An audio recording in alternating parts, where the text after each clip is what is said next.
Hi everyone, it's Katrina. Number 10. The City of Giants. Local residents of the far-flung city of Harla, located in eastern Ethiopia, speak of a legend in which their land was once ruled by giants. This legend comes in part from the fact that the area is littered with the ruins of strange and mysterious structures. Many of these structures were built using stones so massive it seems impossible that ordinary humans lifted them. The giant stones and the strange ruins have spawned legends of a race of gigantic people, colossal inhabitants who vanished from this part of Africa thousands of years ago. But that's just a legend. The truth is that most of the ruins likely come from about the 10th century.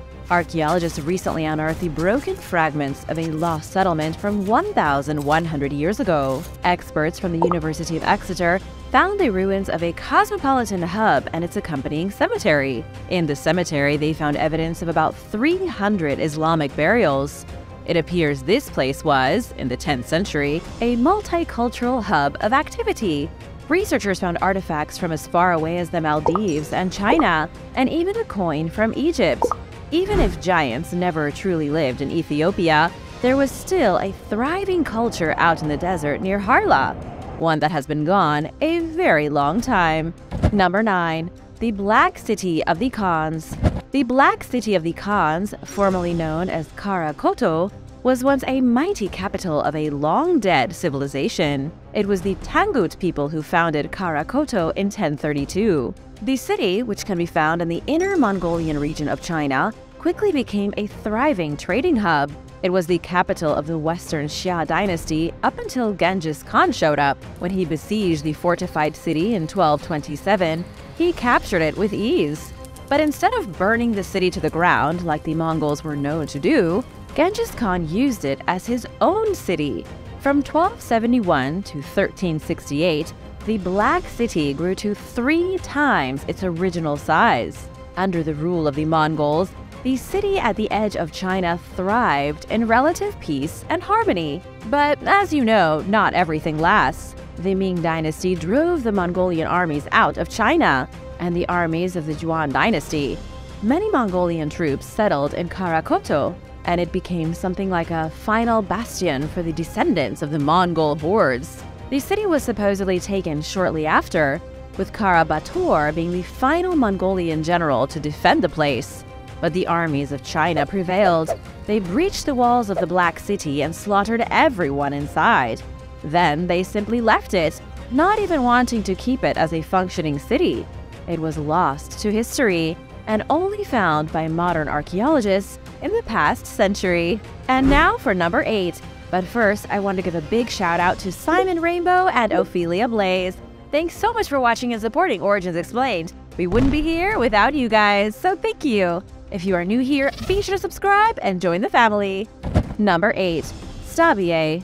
Stabiae is an ancient Roman city that dates back to the 7th century BC. It was a Roman town living in the shadow of Mount Vesuvius.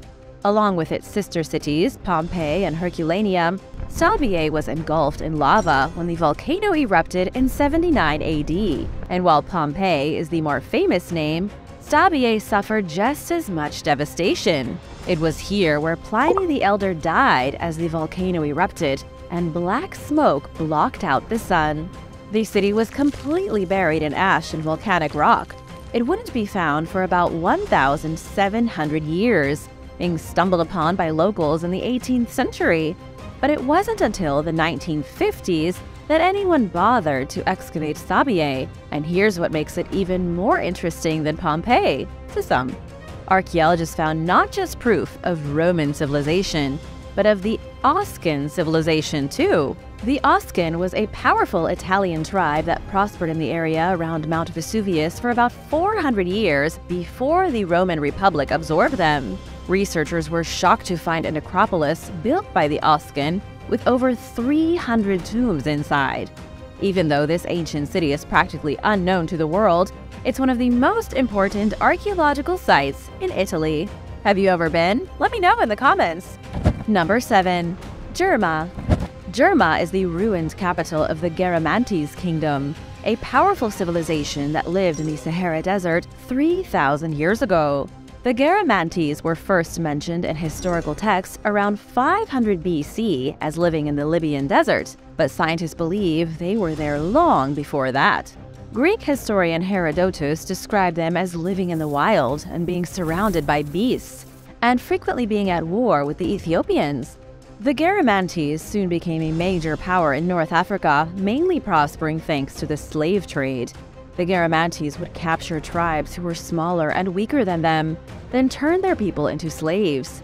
They used these slaves to prop up their agricultural economy, which allowed them to thrive despite living in a barren and inhospitable desert. The once mighty city of Germa was established about 2,000 years ago, long after the Garamantes had already taken control of the desert.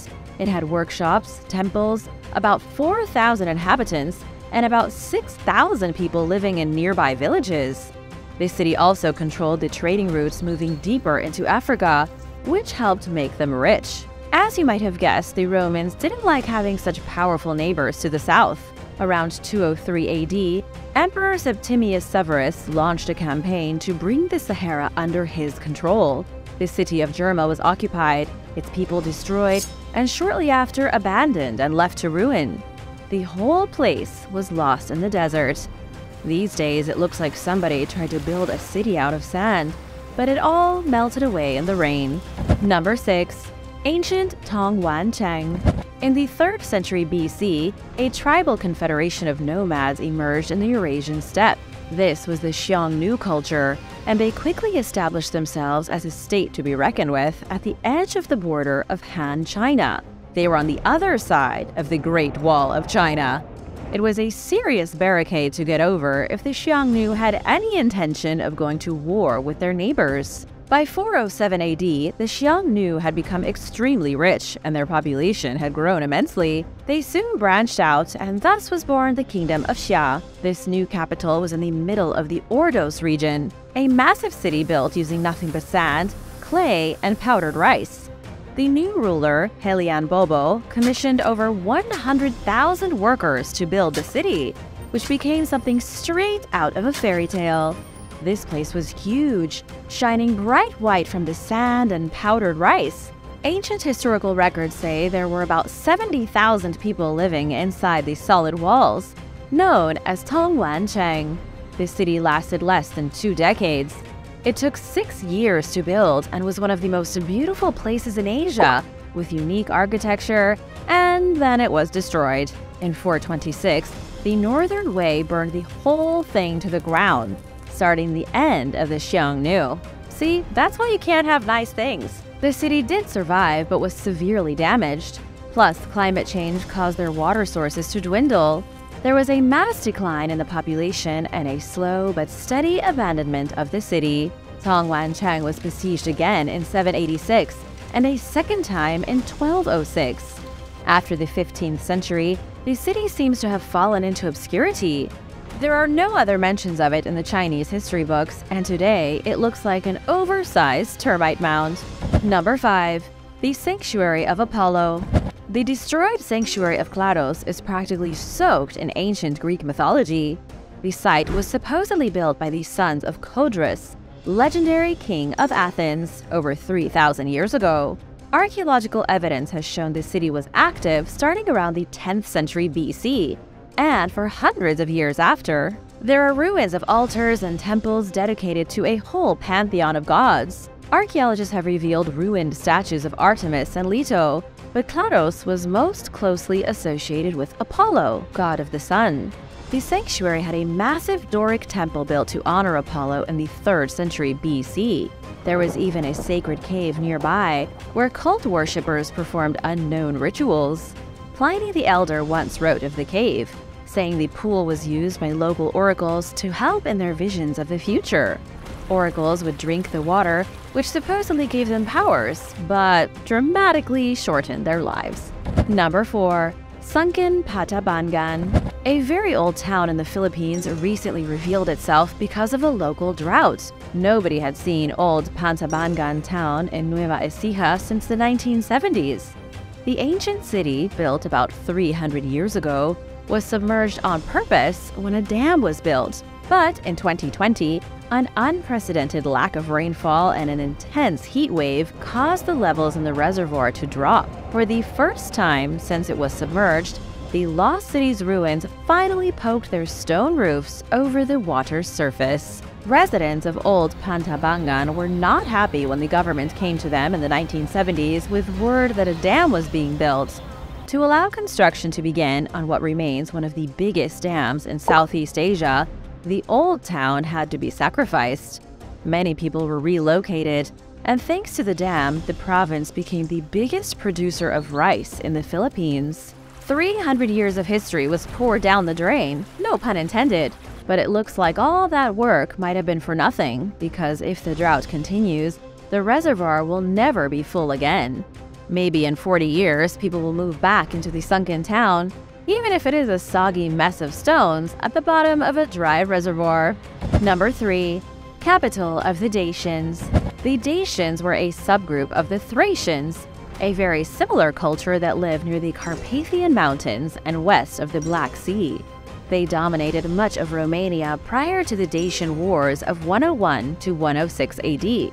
Just like how the Roman Empire destroyed the people of Thrace, subjecting them to servitude, the Romans also defeated the Dacians and decimated their culture. Before the Romans and Dacians finally met in battle, the Dacians had an amazing city built over 3,000 feet high on the top of a mountain. It was one of the most spectacular ancient cities you could imagine, with its mighty fortress towers literally piercing the clouds.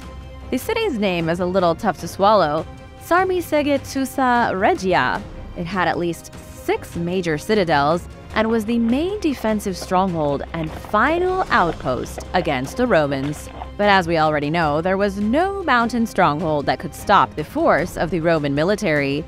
The place was obliterated, and because of its high altitude, nobody even knew it existed until a few years ago. The city was lost to history, only found by archaeologists in the 20th century. Would you like to visit this ancient city or what's left of it? Let me know in the comments, and be sure to hit that subscribe button while you're at it. Number 2. Lost Carthage. Leptis Magna is hardly standing after over 2,000 years of history. It's believed the ancient city was founded by the mighty Carthaginian Empire at the edge of what is modern-day Libya. The Carthaginians were the next-door neighbors of the Garamantes, and just like the Garamantes, they were enemies of Rome. After the Punic Wars of 264 to 146 BC, Rome took control over Leptis Magna, and they were absorbed into the Roman province of Africa. But when the Roman Empire began to deteriorate in the 5th century, the African city began to crumble. The Romans may have captured Leptis Magna, but they allowed it to be mostly independent so that it still flourished and its economy still functioned. Of course, they wanted to take advantage. But when the Vandals took control of the city in the 5th century upon their defeat of the Romans, Leptis Magna took a turn for the worse. It began to decay, and even after it was reclaimed by the Byzantine Empire in the 6th century, the subsequent Muslim conquest of Africa saw it become an abandoned ruin. In the years since it was forsaken, the city was used by many different empires for many different reasons. It became a quarry, then was home to the British and the French as they plundered Africa in the 17th century. Over 600 columns from the abandoned city were transported to France. What were these columns used for? They were to furnish King Louis XIV's palace at Versailles. They were also taken to be used in a few different cathedrals. The English came by a little later and removed some columns for themselves as well. The reason so little of the city remains is that most of it was stolen and taken to Europe. Number 1. Moundville. The Moundville archaeological site is home to the lost ruins of an extremely old city. The Mississippian culture lived here from 1000 until 1450 AD. For 450 years, there was a huge city in Alabama. Of course, you wouldn't know that today, even if you walked around the entire archaeological park. Nothing remains of the people who called this place home except for some grassy mounds. Researchers have identified 29 platform mounds surrounding a central plaza. It's not exactly clear what went on here, but experts have guessed it was a political and ceremonial center. It's been called the second largest site from the Mississippian era after the much more famous Cahokia in Illinois. The central plaza and the platform mounds likely had ceremonial purposes, but there also would have been villages surrounding the center like suburbs.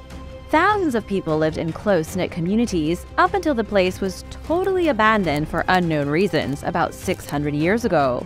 As of 2007, only about 15% of the site was excavated. The University of Alabama does maintain an archaeological lab here, but the bulk of the lost city is still hidden under grass and dirt. Thanks for watching! What was your favorite lost city? Let me know in the comments below, and be sure to subscribe if you haven't already. See you next time. Bye!